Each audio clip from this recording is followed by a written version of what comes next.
요셉이 이끌려 애굽에 내려가매 바로의 신하 친위 대장 애굽 사람 보디발이 그를 그리로 데려간 이스마엘 사람의 손에서 요셉을 산이라. 여호와께서 요셉과 함께 하심으로 그가 형통한 자가 되어 그의 주인 애굽 사람의 집에 있으니 그의 주인이 여호와께서 그와 함께 하심을 보며 또 여호와께서 그의 범사에 형통하게 하심을 보았더라. 요셉이 그의 주인에게 은혜를 입어 섬김에 그가 요셉을 가정 총무로 삼고 자기의 소유를 다 그의 손에 위탁하니 그가 요셉에게 자기의 집과 그의 모든 소유물을 주관하게 한 때부터 여호와께서 요셉을 위하여 그 애굽 사람의 집에 복을 내리심으로 여호와의 복이 그의 집과 밭에 있는 모든 소유에 미치니라.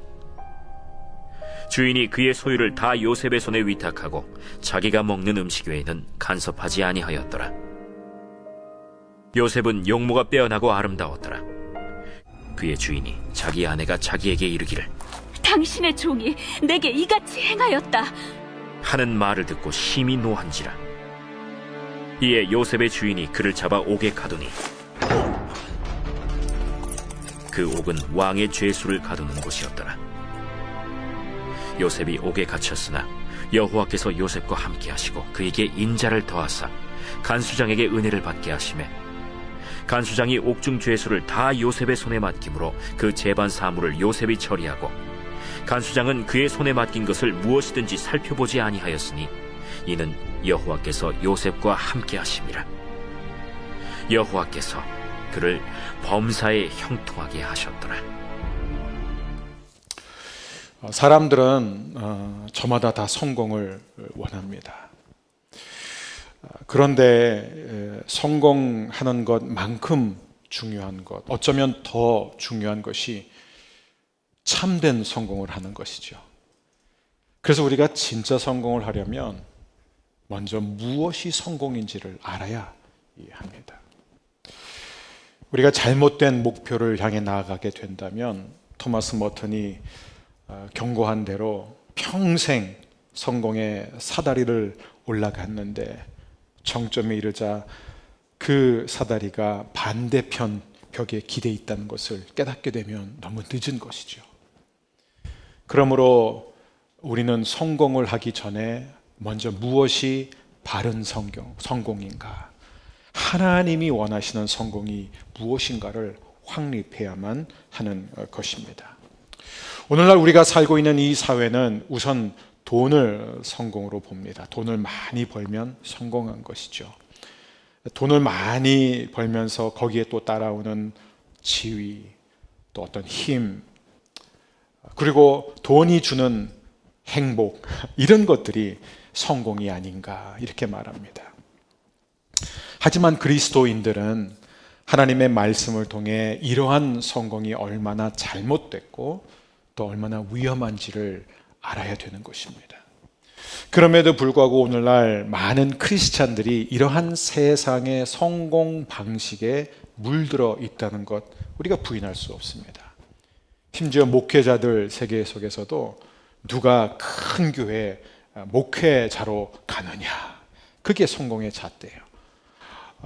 얼마나 많은 예산을 자랑하느냐, 또 얼마나 베스트셀러, 많은 사람들한테 팔리는 그런 책을 쓰느냐, 또 얼마나 굵직한 사람들의 모임에 초대돼서 강연을 하고 다니느냐, 이런 것들이 목회 성공으로 여겨집니다.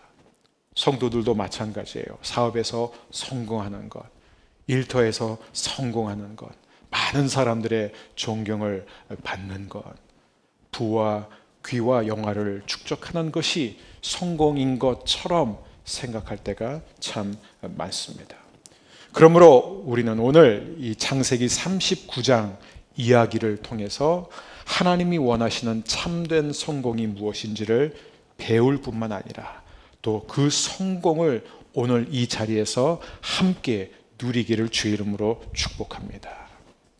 창세기 39장은 한마디로 가난에서 시작해서 부로 갔다가 부함에서 다시 가난으로 추락함으로 끝나는 이야기입니다.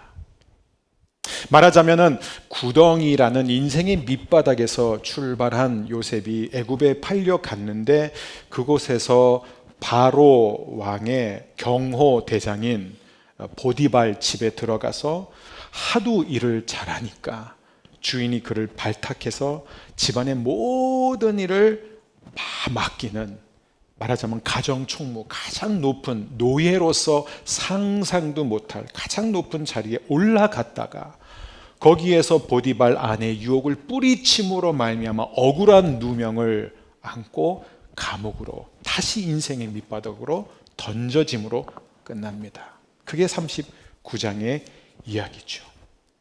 그런데 이 성경의 저자는 이 39장의 이야기를 참 재밌게 기록하고 있습니다. 전반부는 요셉이 어떻게 구덩이에서, 인생의 밑바닥에서 보디발 가정 총무로 초고속 승진하는지를 우리에게 보여주고 있는가 하면, 이 정점에서 어떻게 다시 감옥이라는 밑바닥까지 추락하는지를 보여주고 있어요. 이게 바로 전반부와 후반부 이야기입니다. 그런데 이야기 자체는 너무 다른데, 하나는 성공 이야기고 하나는 망하는 이야기인데, 이 둘 다 일관되게 나오는 표현들이 있습니다. 우리가 좀 자세히 보면 먼저 우리 전반부에 해당하는 2절을 함께 보겠습니다. 함께 읽겠습니다. 여호와께서 요셉과 함께 하심으로. 자, 그 다음에 이제 후반부로 갑니다. 21절, 여호와께서 요셉과 함께 하시고. 아니, 요셉이 초고속 승진을 할 때도 하나님이 요셉과 함께 하셨을 뿐만 아니라 감옥에 던져지는데도 함께 하셨다는 겁니다. 자, 그 결과가 무엇인가? 우리 4절입니다. 요셉이 그의 주인에게 은혜를 입어. 또 21절입니다. 넘어갑니다. 간수장에게 은혜를 받게 하시며. 또 다시 전반부 4절입니다. 그가 요셉을 가정 총무로 삼고. 다 22절, 그 재반 사물을 요셉이 처리하고. 또 다시 6절로 갑니다. 주인이 그의 소유를 다 요셉의 손에 위탁하고. 또 22절로 다시 갑니다. 간수장이 옥중 채수를 다 요셉의 손에 맡김으로. 여러분, 이게 보입니까? 요셉이 세상에서 잘 나갈 때, 인정받고 사랑받고 계속해서 높은 자리를 향해 올라갈 때나, 거짓 고소를 당하고 억울한 누명을 쓰고 감옥으로 던져질 때나, 하나님은 요셉과 함께 하셨고, 하나님은 그로 하여금 은혜를 입게 하였고, 보디발과 간수장 둘 다 요셉에게 모든 일을 위임하고 맡겼고, 그리고 범사에 형통하게 하였더라. 사실 이것을 신앙의 관점에서 보지 않으면 이해할 수 없는 내용입니다. 아니, 어떻게 감옥에 던져지는 것, 거짓 고소 당하는 것, 억울한 누명 쓰는 게 어떻게 하나님이 함께 하시는 것으로 볼 수 있느냐? 어떻게 그것을 우리가 하나님의 성공으로 볼 수 있느냐? 우리는 여기서 하나님이 주시는 성공이 무엇인지를 새롭게 배우게 됩니다. 하나님의 성공은 무엇에 의해 결정되냐면 하나님이 함께 하심입니다. 그게 성공이에요. 하나님이 나와 함께 하시는 것, 그게 최고의 성공이라는 것입니다. 자, 이 부분을 우리가 오늘 세 수로 나눠서 함께 더 자세히 보겠습니다. 첫 번째, 하나님의 성공은 나의 현실과 관계없이 이루어진다. 여러분, 우리는 좋은 환경에 처해 있을 때, 우리의 일들이 잘 풀릴 때, 우리가 원한 대로 되면, 우리의 기도가 응답되면 우리는 하나님이 나에게 복을 주셨다, 그리고 하나님이 나에게 성공을 주셨다라고 우리는 믿는데 어렵지 않습니다. 그런데 문제는 반대의 경우예요. 어려움이 생깁니다. 최선을 다했는데도 자꾸 일이 꼬입니다. 건강에 문제가 생기고 거짓 고소를 당하게 되고, 그럴 때 하나님이 나와 함께 하신다, 이거 믿는 거 굉장히 어렵습니다. 세상은 분명해요. 전자는 잘 되는 것이고 성공하는 것이고, 후자는 패하는 것이고 망하는 것입니다. 그런데 여러분, 우리는 이것을 하나님의 관점으로 봐야 됩니다. 즉, 요셉이 보디발의 집에서 막 하는 일마다 잘 돼서 승승장구할 때나, 억울한 누명을 쓰고 감옥에 들어가 있을 그때에도 동일하게 범사에 형통하게 하셨다. 하나님이 요셉과 함께해 주셨다. 이게 무슨 의미입니까? 하나님은 요셉이 애굽의 총리가 되게 하는 게 하나님의 뜻이었습니다. 근데 요셉은 모르죠, 당연히. 자신이 어떻게 쓰임받을지 모릅니다, 아직. 우리도 몰라요. 하나님이 도대체 나를 어디까지 끌어올리실지 우리는 모릅니다. 모르고 사는 거예요. 근데 한 가지는 압니다. 그 자리에 오르기까지, 즉 나를 향한 하나님의 약속이 완전히 이루어지기까지 하나님은 우리를 훈련시킨다는 겁니다. 훈련시킵니다. 단련시킵니다. 그러므로 요셉이 보디발의 집에서 막 잘 나갈 때나 지금 억울한 누명을 쓰고 감옥에서 썩히고 있을 이 때나 똑같이 하나님께서 요셉을 애굽의 총리가 하기 위해서 훈련하시는 건데 훈련의 단계가 다를 뿐이에요. 여러분, 우리가 다 지금 어쩌면 다 다른 단계에 있습니다. 어떤 분은 지금 하나님을 믿음으로 말미암아 막 하나님의 놀라운 도우심과 기적을 누리면서 살고 있습니다. 어떤 분들은 하나님이 분명히 함께 하신 것 같은데 계속해서 어려움이 떠나지 않고 계속해서 내 마음을 힘들게 하는 상황들이 일어나고 있습니다. 이때 우리가 놓쳐서는 안 되는 게 무엇이냐? 하나님이 우리와 함께 하십니다.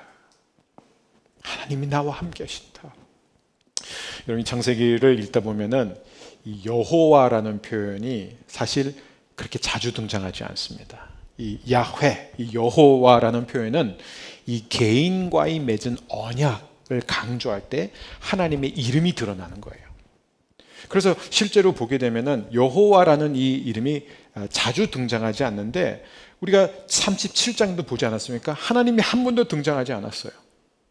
그리고 실제로 오늘 이 39장이 지나서 이제 40장부터 요셉 이야기가 끝나는 그 시점까지 여호와의 이름이 또 등장하지 않습니다. 야곱이 이제 죽을 때 유언할 때 빼놓고는 여호와의 이름이 따로 등장하지 않아요, 요셉 이야기에서.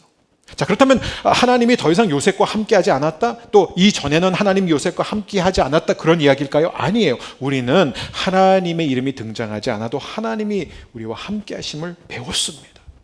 자, 그런데 이 39장에는 야훼라는 이 하나님의 언약의 성실하신 하나님의 이름이 8번이나 등장합니다. 여호와. 그런데 이 한 장에 8번 등장하는데 그 가운데 4번이 뭐냐면은 여호와께서 요셉과 함께 하셨다, 이거예요. 이건 굉장한 파워풀한 메시지입니다. 아니, 한 번도 등장하지 않고 그 이후로도 등장하지 않는 그 야훼 하나님이 왜 이 39장에서는 이렇게 계속해서 등장하고 그 하나님이 왜 요셉과 함께 하셨다라는 것을 강조하고 있을까요? 여러분, 요셉 입장에서는 지금이 가장 불확실할 때예요. 너무 힘들 때입니다. 요셉 입장에서 보면 하나님이 도대체 어디 계시느냐, 안 계시는 것 같을 수밖에 없어요. 하나님이 꿈을 주셨고요, 그 꿈대로 이루어지기는커녕 계속 반대쪽으로만 가고 있지 않습니까? 구덩이에 던져졌습니다. 그런데도 요셉은 하나님 원망하지 않고 애굽에 팔려와서 거기에서도 열심히 했다라는 거예요. 정직하게 살았다라는 거예요. 주인의 아내를 범하지 않았습니다. 그런데 그 결과가 무엇이냐? 보상이 아니라 감옥이라는 거예요. 자, 이럴 때 요셉은 당연히 흔들릴 수밖에 없습니다. 마음이 삐뚤어지고 시무룩해지고 좀 뭔가 이렇게 강박해질 사람이 있다면 요셉이에요. 하나님, 왜 제가 이렇게 되었습니까?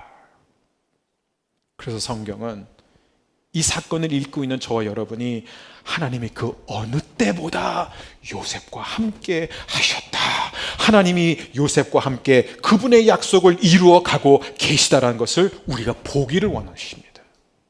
여러분, 우리는 이 이야기를 다 알고 결말을 알고 보고 있잖아요. 우린 주일학교 때부터 요셉의 이야기를 다 알아요. 근데 여러분, 요셉은 몰라요. 지금 요셉은 모르는 거예요. 여기 보면은 하나님이 요셉과 함께 하고 있음을 누가 봤냐면 보디발과 간수장이 봤지 요셉이 본 게 아니에요. 요셉이 느낀 게 아니에요. 여러분, 이게 진짜 신앙이에요. 나는 정말 하나님이 어떻게 이 어려움 가운데서 이 힘든 와중에 나와 함께 하신다, 나를 지금 복주고 있다, 나에게 지금 성공을 주시고 계신다, 우리는 정말 그것을 느끼지 못하고, 아니 믿을 수 없을 때가 참 많은데 여러분, 그럴 때일수록 우리는 창세기 39장의 말씀을 붙들어야 됩니다. 하나님 우리와 함께 하십니다.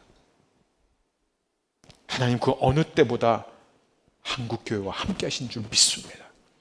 그 어느 때보다 이 나라, 이 민족을 붙들고 계심을 믿습니다. 그게 믿음이에요. 코로나 때문에 힘들다, 어렵다 자꾸 이런 얘기 하지 마세요. 물론 우리 그렇게 할 수 있어요. 더 가슴이 아픈 게 이 코로나 사태로 인해서 현장 중심의 예배를 외치는 사람들과 온라인 중심의 예배를 드려야 된다고 외치는 사람들 간에 이 갈등과 분열이요 날로 심해지고 있습니다. 여러분, 그리스도인들끼리 하나님의 백성 안에 분열이 일어나면 사탄이 원하는 대로 되는 거예요. 우리 교회는 어떤 교회냐? 현장도 좋고 온라인도 좋다 이거예요. 여러분이 어디 있든지 은혜 받는 자리에 있으라는 것입니다. 온라인 예배를 드리다가 내가 정말 현장이 너무 사모된다, 언제든지 오십시오. 현장의 예배를 드리다가 이제는 내가 좀 온라인 예배를 드려야 되겠다, 괜찮습니다. 그거는 믿음으로 패배한 거 아니에요. 중요한 것은 여러분이 하나님이 나와 함께하고 계심을 보는 것입니다. 그게 중요한 것입니다. 하나님의 축복은 언제나 시험과 연단을 통해서 옵니다. 자, 요셉이 감옥에 들어갔을 때 어떤 상황이었을까요? 여러분, 그 감옥을 좋게 생각하지 마세요. 무슨 에어컨 들어오고 바닥 깨끗하고 그런 곳이 아니에요. 사무실 생각하지 마세요. 자, 어떤 곳이냐? 이 시편 105편에 나와 있습니다. 17절에 보니까 그가 한 사람을 앞서 보내셨으며 요셉이 종으로 팔렸도다. 그의 발은 차골을 차고 그의 몸은 쇠사슬에 매였으니 곧 여호와의 말씀이 응할 때까지라 그의 말씀이 그를 단련하였도다. 자, 이 18절을 보니까 이 현대인의 성경은 이렇게 되어 있습니다. 족쇄의 그 발이 상하고 그 몸이 쇠사슬에 묶였으니. 자, NIV 영어 성경에는 they bruised his feet with shackles, his neck was put in irons. 이게 한번 그려보십시오. 이 발이 지금 다 멍들어 있는 상태입니다. 예, 완전히 멍이 들어 있는 상태예요. 왜냐하면 족쇄로 그의 두 발과 팔을 지금 묶었고 목까지도 묶었습니다. 요셉이 그냥 간단한 사무일을 보는 그런 게 아니라 묶여있는 상태에서 온몸이 멍든 상태에서 감옥에서 수년을 보내게 됩니다. 이건 진짜 열악한 환경이에요. 그런데 그 안에서도 요셉은 무엇을 했느냐? 하나님이 자신과 함께 하심을 믿었다라는 겁니다. 믿었습니다. 그래서 최선을 다했습니다. 여러분, 모세도 제일 높은 위치에 있을 힘이 넘칠 때 하나님이 부르시지 않고 40년 동안 훈련을 시킨 다음에 너덜너덜해진 다음에 하나님이 그를 쓰십니다. 다윗도 혜성처럼 등장해서 골리앗을 한 방에 물리쳤을 10대 때 하나님이 왕으로 앉히지 않고 20년이 지난 후 혹독한 훈련을 통과한 뒤에 37.5세의 나이에 비로소 이스라엘의 왕이 되게 하시는 거예요. 그게 하나님이 우리를 다루시는 방법입니다. 그래서 저는 목회자로서 어떤 성도님들을 보면서 참 너무 마음이 아파요. 야, 저분이 저렇게 믿음이 좋으신 분인데 왜 자꾸 일이 안 풀릴까? 왜 자꾸 하나님이 저런 어려운 일을 허락하실까? 여러분, 우리가 절대 놓쳐서 안 되는 게 있습니다. 하나님은 우리를 훈련시킨 만큼 귀하게 쓰십니다. 저는 우리 허브의 모든 성도님들이 어려운 일을 만날 때, 힘든 일을 겪을 때마다 그것이 아무리 오래 지속되어도요, 여러분, 하나님과 멀어지지 마십시오. 여러분의 마음이 단단해지지 않았으면 좋겠습니다. 여러분 안에 상처가 없었으면 좋겠습니다. 하나님과 가까워지기를 바랍니다. 바로 이것이 첫 번째 메시지입니다. 하나님의 성공은 내가 처해 있는 현실과 상관없이 이루어진다. 두 번째입니다. 하나님의 성공은 우리의 순종을 통해 이루어진다. 여러분, 누구든지 예수님 믿고 죄사함 받았으면 하나님이 함께 하십니다. 하나님이 우리와 함께 하시는데 우리가 특별히 뭘 해야 되는 건 아니에요. 그런데 문제는 뭐냐면 우리가 하나님 앞에 순종을 했을 때 우리가 순종하는 그 자세가 잘못됐을 때가 참 많습니다. 여러분, 제가 이 미국에서 유학생 목회를 했을 때 제가 참 많이 당황한 게 뭐냐면 이 아이가 굉장히 공부를 열심히 해서 좋은 대학에 왔는데 그 내면을 보니까 막 너무너무 그 부모를 향한 분노가 너무 많습니다. 그게 뭐냐면 왜 이렇게 공부를 하시냐면 하도 부모가 이민 온 건 우리가 이놈 새끼 너 때문에 우리가 와가지고 이렇게 지금 다 포기하고 여기 와서 세탁소하고 슈퍼마켓 하면서 이렇게 고생하고 있는데 하면서 그 아이한테 엄청난 압력을 주면서 그래서 이 아이가 공부를 했는데 대학에 들어와서 보니까 내가 더러워서 공부했다 이거예요. 정말 그런 사람들 너무 많아요. 내가 더러워서 내가 공부했다 이거예요. 그러니까 내가 엄마 아빠가 원하는 대로 이제 했으니까 더 이상 내 삶에 개입하지 말라는 거예요. 엄마 아빠가 원하는 대로 내가 해주지 않았냐 이거예요. 여러분 공부 잘하는 아이들 조심해야 돼요. 이런 멘탈리티가 굉장히 많아요. 내가 엄마 아빠가 하라는 거 다 하지 않았냐 이거예요. 그건 성공 아니에요. 그건 성공 아닙니다. 근데 우리가 하나님 앞에 그렇게 순종할 때 그 억지로예요. 억지로 순종하는 사람의 특징이 있습니다. 하나님이 하라는 대로 했는데 왜 결과가 이렇습니까? 이거예요. 왜 내게 어려움이 생깁니까? 왜 내게 자꾸 힘든 일이 생깁니까? 왜 일이 꼬입니까? 왜 내가 원하는 대로 안 해주십니까? 내가 순종했는데. 참된 순종은 무엇이냐? 예수님께서 누가복음 17장 10절에서 그 순종을 가르쳐 줍니다. 우리 함께 읽습니다. 우리는 무익한 종이라 우리가 하여야 일을 한 것뿐이라. 이게 순종이에요. 주인이 시킨 일을 다 한 다음에 저는 무익한 종입니다. 그저 제가 할 일을 했을 뿐입니다. 이게 순종이에요. 저는 여러분 안에 이러한 순종이 있기를 바랍니다. 그래서 이거는 억지로 하는 게 아닙니다. 전 정말 한국교회 안에서 항상 느끼는 게 뭐냐면 고질적인 뭐냐 억지로 하는 강제적으로 하는 이러한 순종의 문화가 저는 너무나 잘못됐다고 생각해요. 물론 어느 정도는 필요합니다. 왜냐하면 기쁨으로 순종하라면 순종할 사람 한 명도 없어요. 그건 저도 알아요. 어느 정도는 필요해요. 훈련이 필요하죠. 그러나 훈련의 목적이 무엇이에요? 순종의 기쁨을 누리는 거 아니겠습니까? 순종의 그 승리와 만족을 누리는 것 아니겠습니까? 제가 늘 종종 강조하지만 제가 미국에서 제 기억에 정말 가장 남는 게 이제 미국 교회에서 이제 설교를 몇 차례 한 적이 있지만 한번 제가 흑인 교회 가서 말씀을 전하는데 아니 저는 이렇게 막 설교를 하는데 이 앞에 앞줄에 앉아 있었던 흑인 할머니 부대가 막 저를 바라보시는 눈빛이 막 그냥 황홀경. 그냥 그래서 제가 막 설교를 하는데 막 앞에서 막 첫 문장부터 막 눈물 뚝뚝 흘리고 오 예스 하고 막 에이멘 하고 막 제가 막 문장이 안 끊는데 preach 막 그렇게 막 은혜 받고 막 벙벙 뛰는 거 보면서 제가 막 그때 설교하기가 너무 힘들었어요. 너무 은혜 받으셔서. 근데 저는 이 한국에서 이렇게 해외에 유명한 목사님들이 오셔서 막 옆에서 이렇게 통역을 할 때 보면 수천 명, 때로는 수만 명이 이 운집해 있는 그런 그 모습을 제가 보지 않습니까? 근데 막 기뻐하라, 할렐루야, 찬양, 손뼉체를 하는데 얼굴은 다 왜 그럴까? 그러니까 왜 이렇게 기쁨이 없을까? 정말 그게 정말 너무 궁금합니다. 여러분 하나님이 원하는 순종은 하나님 저는 순종했지만 저는 정말 무익한 종입니다. 저는 하나님이 좋아서 순종했습니다.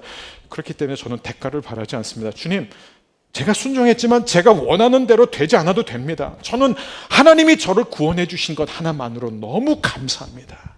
이게 진짜 순종이에요. 이런 사람이 하나님이 주시는 성공을 누리게 될 줄 믿습니다. 그게 요셉이에요. 그래서 우리는 불평하면 안 됩니다. 여러분은 가정 안에서 또 직장에서 또 학교에서 혹시 억울한 일, 화나는 일을 만나게 되면 어떻게 반응합니까? 이게 중요합니다. 이때 신앙이 나오는 거예요. 우리는 선택할 수 있어요.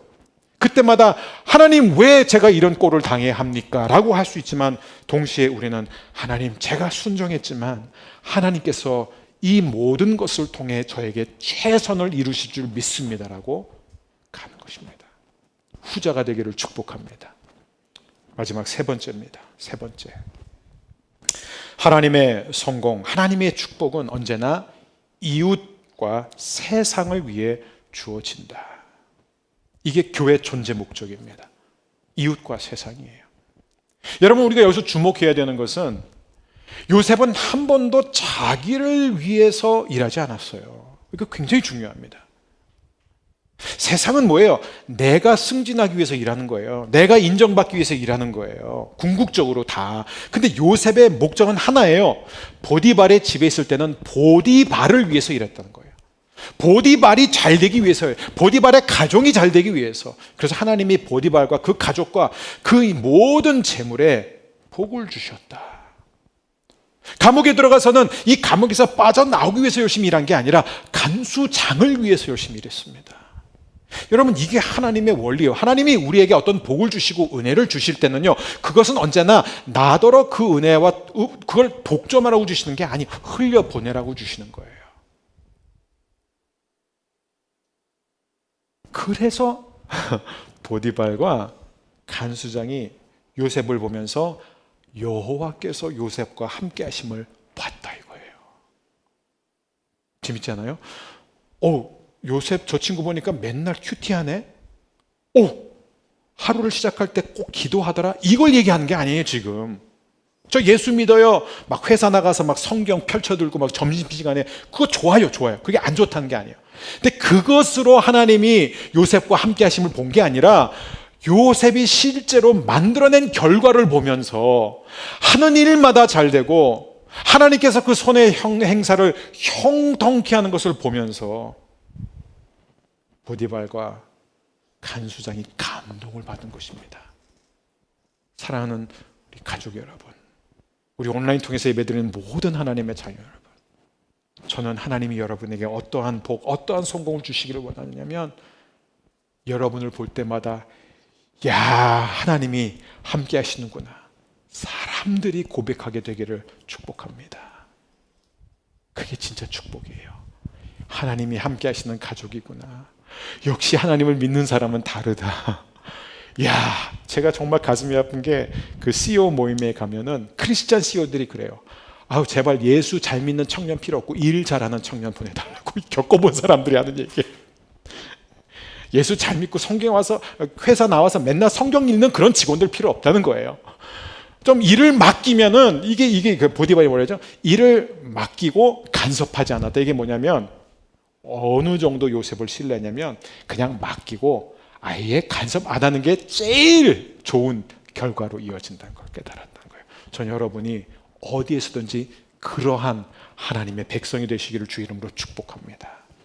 여러분은 어디를 가든지 형통할 것입니다. 하나님이 여러분과 함께 하시기 때문입니다. 오늘 이 말씀을 우리는 마무리합니다. 요셉은 정말 하나님이 나와 함께 하신다는 것을 믿기 어려운 그때에도 하나님이 함께 하심을 놓지 않았습니다. 요셉이 그 정점에 있었을 때 모든 것을 잃게 된 게 누구 때문이에요? 보디발 아내 유혹이요. 밤낮 유혹하는데 어떻게 그걸 뿌리쳤냐 이거예요. 저는 절대로 그런 짓을 할 수 없습니다. 저는 주인을 배신할 수 없습니다. 요셉 그렇게 말한 게 아니에요. 요셉이 말한 핵심이 뭔지 아세요? 요셉이 말한 핵심이 어디 있냐면은 9절에 있습니다. 요셉이 이렇게 말했습니다.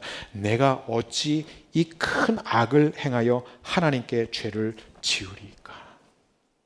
그러니까 미세스 보디발과 딱 둘이 있을 때에도 요셉은 둘이 있는 게 아니라 하나님이 보고 계심을 알았습니다. 그래서 나는 하나님 앞에서 이 죄를 지울 수 없습니다. 왜요? 하나님이 나와 함께 하시기 때문에. 그게 오늘 말씀의 결론입니다. 사랑하는 여러분, 참된 성공은 하나님이 나와 함께 하시는 것입니다.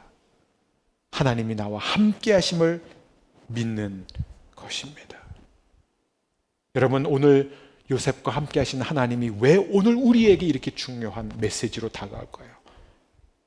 왜냐하면 요셉과 함께 하셨던 그 여호와가 육신의 몸을 입고 이 땅에 오셨기 때문입니다.